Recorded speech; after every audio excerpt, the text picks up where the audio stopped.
നമുക്കില്ലേ ഈ നമ്മൾ കേൾക്കാനായിട്ട് ആരെങ്കിലും ഉണ്ടെന്നുണ്ടെങ്കിൽ അത് ഭയങ്കര ലക്കിയാണ് കേട്ടോ. കാരണം എന്താണെന്ന് വെച്ചാൽ ഇപ്പോൾ ചില സാഹചര്യങ്ങൾ സന്തോഷം വരുമ്പോഴോ അല്ലെങ്കിൽ സങ്കടം വരുമ്പോഴോ അല്ലെങ്കിൽ എന്തെങ്കിലും കൺഫ്യൂഷൻസ് ഉണ്ടാകുമ്പോഴോ നമുക്ക് ഓടിച്ചെന്ന് പറയാനായിട്ട് ഒരാളുണ്ടെങ്കിൽ ഭയങ്കര റിലാക്സേഷൻ ആയിരിക്കും. കാരണം എന്താണെന്ന് വെച്ചാൽ ഇപ്പോൾ നമ്മുടെ നാട്ടിൽ അല്ലെങ്കിൽ മേ ബി എല്ലാ കാലത്തും സൂയിസൈഡ് നടക്കുന്നത് തന്നെ ആ ഒരു ടൈമിൽ നമ്മളെ കേൾക്കാൻ ആരും ഇല്ലാത്തതുകൊണ്ടായിരിക്കും.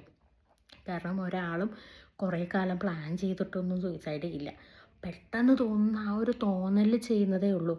ഒന്ന് മൈൻഡ് ഡൈവേർട്ട് ചെയ്യാനായിട്ട് ആരെങ്കിലും വരിക, ആരുടെയെങ്കിലും ഒരു കോള് വരിക, ആരെങ്കിലും ഓർക്കുക ചെയ്തു എന്ന് പറഞ്ഞാൽ ആ ഒരു ടെൻഡൻസി കാര്യങ്ങളൊക്കെ ഉറപ്പായിട്ട് മാറും.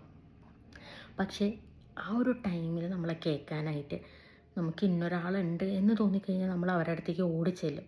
ഒരു മെസ്സേജ് അല്ലെങ്കിൽ ഒരു കോൾ അങ്ങനെ എങ്ങനെയെങ്കിലുമൊക്കെ നമ്മൾ അവരെ കണക്ട് ചെയ്യും. പക്ഷെ അങ്ങനെ ആരും ഇല്ലാതെ വരുമ്പോൾ നമുക്കിന്ന് വേണ്ടി ആരും ഇല്ല അങ്ങനെയൊക്കെ ആ ഒരു ടൈമിൽ തോന്നും. അപ്പോൾ ഓട്ടോമാറ്റിക്കലി ഓക്കെ എന്തിനാണ് ഈ ലൈഫ് ഭയങ്കര അട്ടർ ഫെയിലിയറാ അങ്ങനെയൊക്കെ തോന്നിയിട്ട് സൂയിസൈഡ് ചെയ്യും. പക്ഷേ കേൾക്കാൻ ഒരാളുണ്ട്, എന്ത് പ്രശ്നം ഉണ്ടെങ്കിലും നമ്മുടെ കൂടെ നിന്നിട്ടില്ലെങ്കിലും നമുക്ക് ഒരു സൊല്യൂഷനും തന്നിട്ടില്ലെങ്കിലും ഒന്നും വേണ്ട, ജസ്റ്റ് നമുക്ക് പറയാനുള്ളത് മുഴുവനായിട്ട് കേട്ട് നമ്മളെ ജഡ്ജ് ചെയ്യാതെ ഇരിക്കുമ്പോൾ ഭയങ്കര സമാധാനമാണ്. ഒരു വല്ലാത്ത സന്തോഷം കിട്ടും ആ ഒരു ടൈമിൽ. കുറേയൊക്കെ ടെൻഷൻ അടിച്ച് നമ്മൾ അവരുടെ അടുത്ത് ഓടിച്ചെന്ന് കാര്യങ്ങൾ പറയുമ്പോൾ ആ ഒരു കോള് കഴിയുന്ന ടൈമിൽ ചിലപ്പോൾ നമ്മൾ ഭയങ്കര ചിരിച്ചിട്ടൊക്കെ ആയിരിക്കും കോള് കട്ട് ചെയ്യുക. എനിക്ക് അങ്ങനെ ഒരുപാട് അനുഭവമുണ്ട്. ഞാൻ എന്തെങ്കിലും പ്രശ്നം ഉണ്ടെങ്കിൽ ഞാൻ ഓടിച്ചെന്ന് വിളിക്കുന്ന എൻ്റെ ഒരു ഫ്രണ്ട് ഉണ്ട്. അതേപോലെ തന്നെയാണ് ഞാൻ ഒറ്റയ്ക്ക് എങ്ങോട്ടേലും പോകുമ്പോൾ അവൻ ഓഫീസിലാണെങ്കിൽ എത്ര തിരക്കാണെങ്കിലും വർക്കിൻ്റെ ഇടയിലാണെങ്കിലും എൻ്റെ കോൾ അറ്റൻഡ് ചെയ്യും. എന്നിട്ട് ഞാൻ ഒറ്റയ്ക്ക് നടക്കുക എന്ന് പറയുമ്പോൾ ഞാൻ എത്തുന്നത് വരെ എൻ്റെ അടുത്ത് സംസാരിക്കും.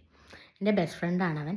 ബട്ട് ഞങ്ങൾ ഇന്ന് വരെ നേരിട്ട് കണ്ടിട്ടില്ല. പക്ഷേ എന്നെ ഒരിക്കലും ജഡ്ജ് ചെയ്യാതെ എൻ്റെ എല്ലാ കാര്യങ്ങളും മനസ്സിലാക്കി, എപ്പോഴും കോണ്ടാക്റ്റ് ഇല്ല, എപ്പോഴും മെസ്സേജോ കാര്യങ്ങളോ ഒന്നുമില്ല. പക്ഷെ എന്നാലും എന്തിനും കട്ടയ്ക്ക് നിൽക്കുന്ന ഒരാൾ മതി.